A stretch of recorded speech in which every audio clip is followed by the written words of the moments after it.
Now we move to a story about accessibility for people living with disabilities and awareness for those of us who might take just getting around day to day for granted. It was featured in today's Star Tribune with a headline that was simple and said this: "My wheelchair and I were trapped in St. Paul City Hall. The city says it's sorry." This story is a rare first-person account from a Star Tribune reporter who found himself at the center of a story he never, ever intended to write.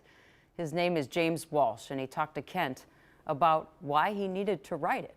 Yeah, Janet, I need to start by saying why he didn't write it. He did not write it to expose a city violation of Americans with Disabilities Act. In fact, in his report, he points out that St. Paul City Hall is ADA compliant.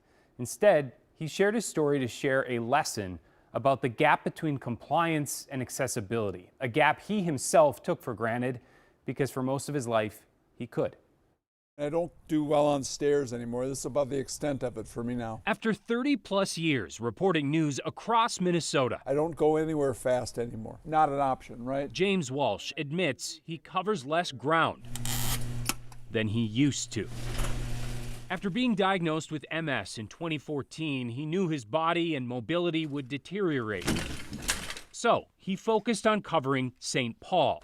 And these days, even that would be nearly impossible. I'm just not able to go without the use dashing out the door of this wheelchair. Your world shrinks. And I am an absolute witness to my world shrinking as this disease has progressed. The latest example of that came after he covered a late St. Paul City Council meeting in January. I wrote my story and I was done by about 8:30, and I get out of the door and everything's dark. And I go down to the Skyway that I had come in earlier in the day, and it was locked and blocked. I couldn't get out. And after taking the elevator to the first floor, he realized the nearest door was also locked. I rolled around and finally I went to the Kellogg Avenue entrance, and there's a security desk there, and there was a guard there.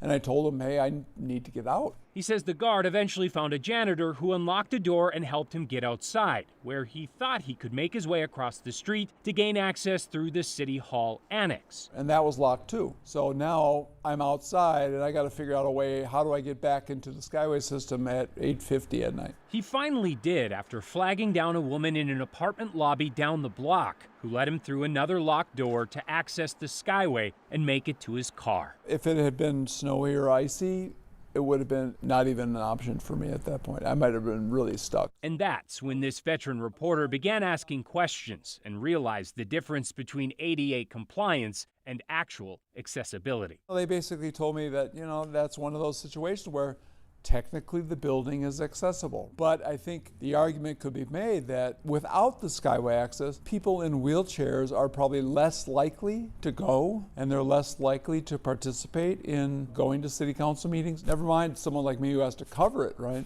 Which is why, with the encouragement of an editor, he is now covering his own story. If you don't know that something is lacking, then you can't fix it, right? So maybe the best that comes out of this is this highlights the things that they need to do, and it makes it easier for them to find the way to do it. And for the record, he believes the city's response will soon go beyond saying sorry. They recognize that there are things that need to be improved, and I think they want to do that. I really didn't know how difficult it was until I found out how difficult it is. The city of St. Paul does have a new accessibility coordinator who just started in December.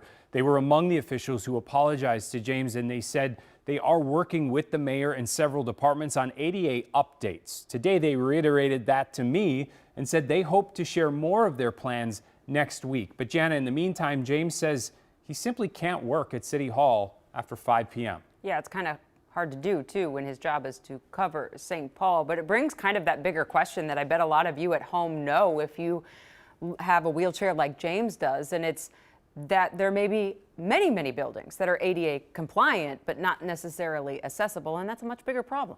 Yeah, and he pointed out that his chair is a lot smaller than other chairs, and even for him, getting in and out of doors, if they don't have the button and automatic doors, it's just really difficult. All right, thanks so much. An important story. We appreciate it, Kent.